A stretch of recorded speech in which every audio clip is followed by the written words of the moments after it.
उत्तर प्रदेश की योगी आदित्यनाथ सरकार पिछड़ों को मिलने वाले 27% के आरक्षण में एक बड़ा फेरबदल करने जा रही है।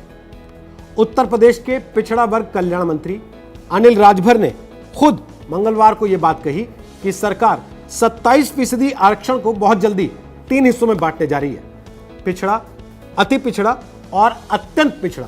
इसके तहत अब इस 27% आरक्षण का बंटवारा होगा और इसके साथ ही उन्होंने यह भी कह दिया कि पिछली सरकार में पिछड़े वर्ग को मिलने वाले 27% आरक्षण में से लगभग 67.5% यानी कि 67.5% का लाभ एक जाति विशेष को मिलता था, जो अब नहीं मिलेगा।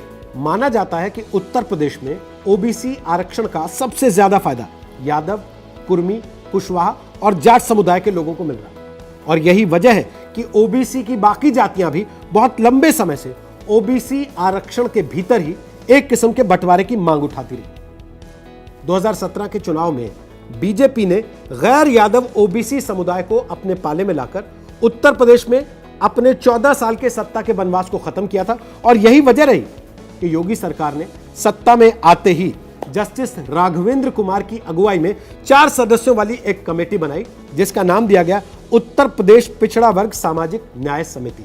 अब इस समिति ने 2019 में अपनी रिपोर्ट सरकार को सौंप दी। यह अलग बात है कि ये रिपोर्ट अभी तक सार्वजनिक नहीं की गई है। ओबीसी आरक्षण के अंदर इसी बंटवारे की मांग को लेकर सुहेल देव भारतीय समाज पार्टी के नेता ओम प्रकाश राजभर ने बीजेपी के साथ अपना नाता तोड़ लिया था और योगी सरकार के मंत्रिमंडल से इस्तीफा भी दे दिया।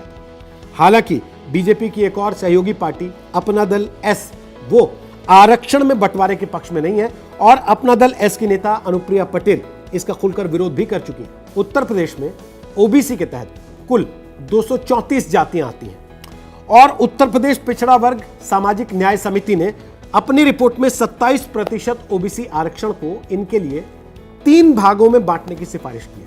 पहला वर्ग पिछड़ा वर्ग, दूसरा अति पिछड़ा वर्ग और तीसरा सर्वाधिक या फिर अत्यंत पिछड़ा वर्ग। पिछड़े वर्ग में सबसे कम जातियों को रखने की सिफारिश की गई है। इसमें यादव, कुर्मी जैसी संपन्न जातियां हैं।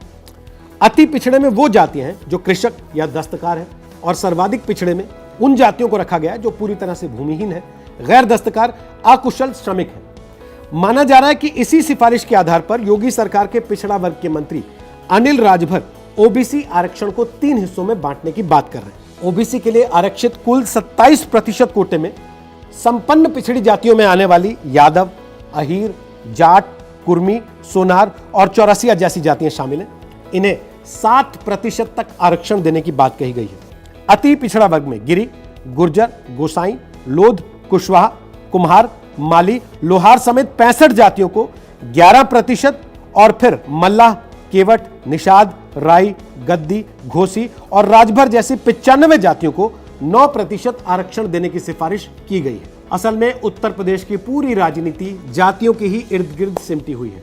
यादव समुदाय समाजवादी पार्टी का एक मजबूत वोट बैंक माना जाता है, तो कुर्मी और कुशवाहा फिलहाल बीजेपी के साथ मजबूती से खड़े हुए दिखते हैं और बीजेपी की यूपी में सहयोगी अपना दल एस का आधार भी कुर्मी वोट बैंक है, जिसकी वजह से वो जातिगत जनगणना के आधार पर यानी कि जिसकी जितनी हिस्सेदारी हो उसको उसी अनुपात में आरक्षण की भागीदारी हो, इसकी बात करती रही है और यही बात समाजवादी पार्टी भी हमेशा से कहती आई। उत्तर प्रदेश के राजनीतिक समीकरण को देखते हुए ही योगी सरकार पिछले 2 साल से इस मामले को ठंडे बस्ते में डाले हुए। ओम प्रकाश राजभर बीजेपी का साथ छोड़कर इसी वजह से अलग हो चुके हैं और अब योगी सरकार के मंत्री अनिल राजभर ने इस मुद्दे को उठाकर एक बार फिर ओबीसी आरक्षण के भीतर आरक्षण के जिन्न को जिंदा कर दिया। ऐसे में देखने की बात होगी क्या सरकार आने वाले चुनाव के पहले ओबीसी आरक्षण को बांटने का फैसला कर पाएगी।